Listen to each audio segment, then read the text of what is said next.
We hear all the time that content is king, but making content is a lot of hard work. Wouldn't it be nice to know that there is at least a broad interest in the thing that we're setting out to talk about? In this video, we're going to go online and look at scads of data that will help us understand exactly what topics specifically have drawn enormous amounts of traffic to some of the biggest players in our benefit space.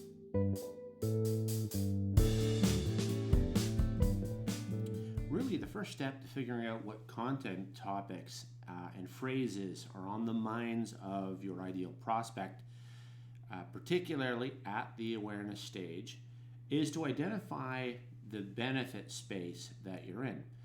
And we've been talking a lot about the benefit space. I've certainly dropped that term a few times since the beginning of this video series. What is this benefit space?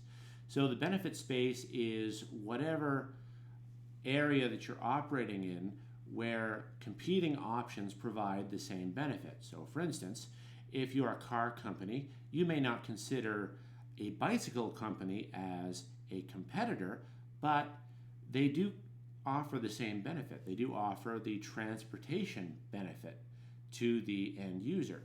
In the example today, we're going to use a software as a service company as our example.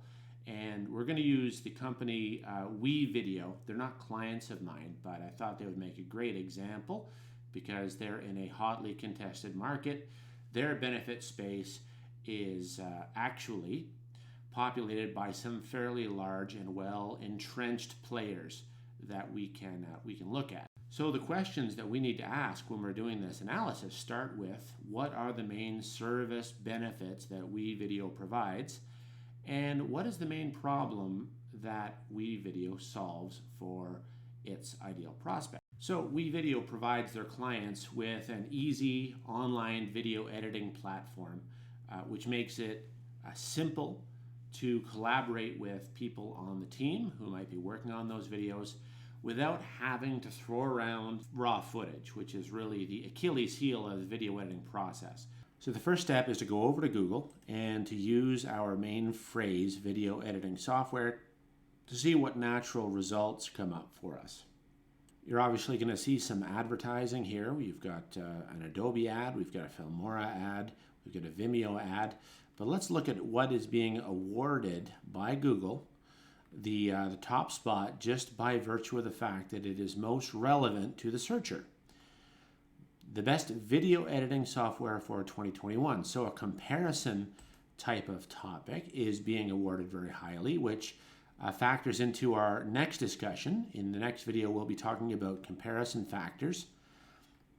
And we're also looking for best free video editing software in 2021 by TechRadar. Again, that's comparison, but we're looking for awareness.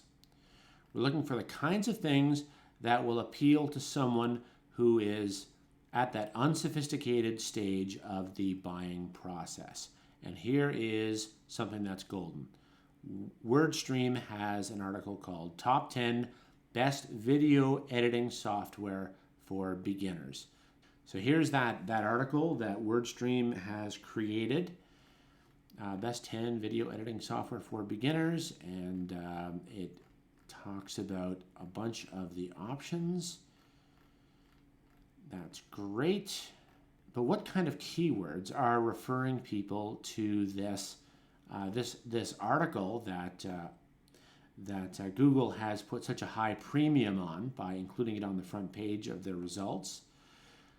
Let's have a look over at SpyFu and figure that out.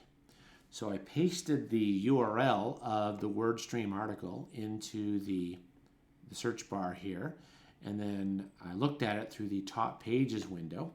There are about 8,600 keywords that are referring traffic to this article, which is pretty impressive, actually. Let's have a look at those. I'm going to sort them by position because we're only really interested in the most relevant topics and how much traffic is being generated. So you'll notice that we've got, we've searched by position, so we're showing only the results that show up on the front page. So This term, easy to learn video editing software, is referring about 100 clicks a day to this article that we're looking at.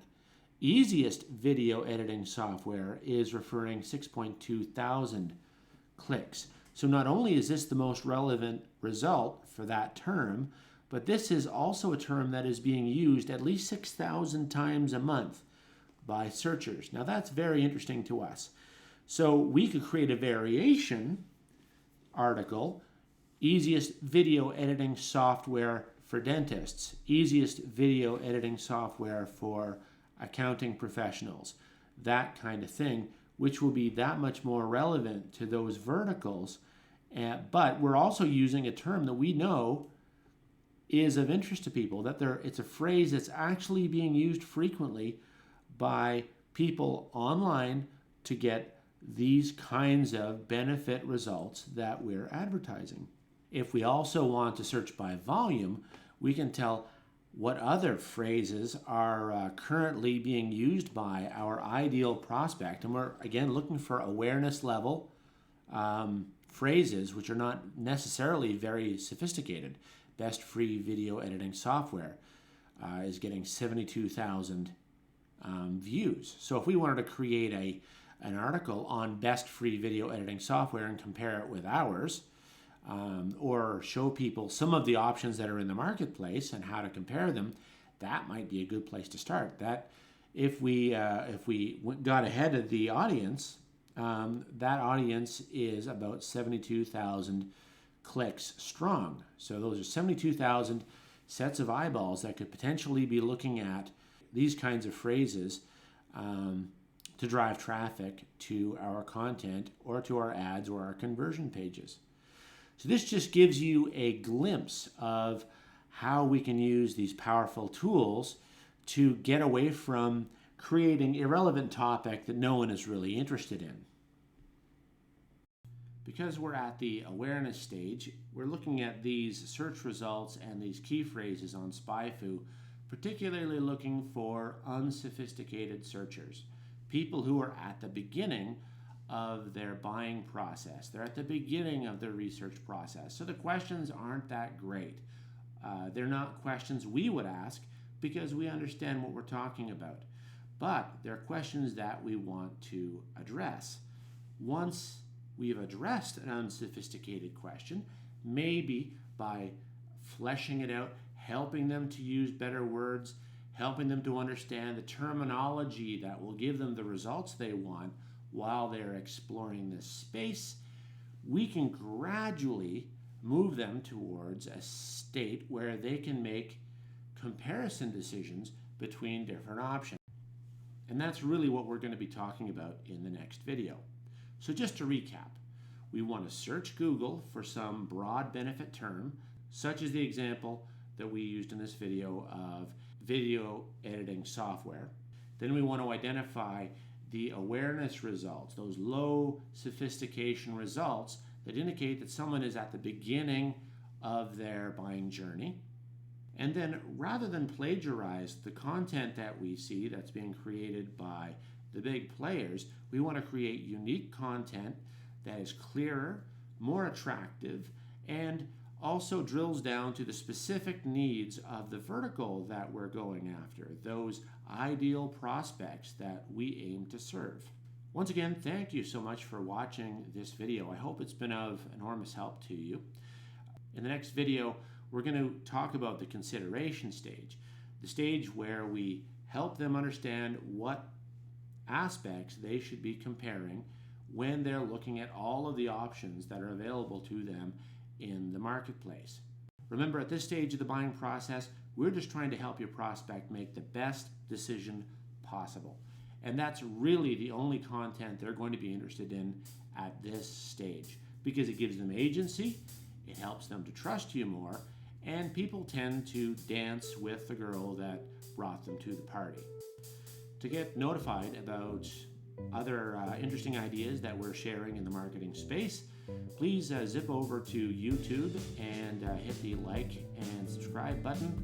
There's a little bell there. I'm given to understand that if you hit that, you'll get instant notifications letting you know of neat stuff that we're putting out. Check out our archive of videos. Zip over to zeronoisemarketing.com/videos, and you can find the whole archive of videos in this series. Thank you so much for popping by, and have a great week.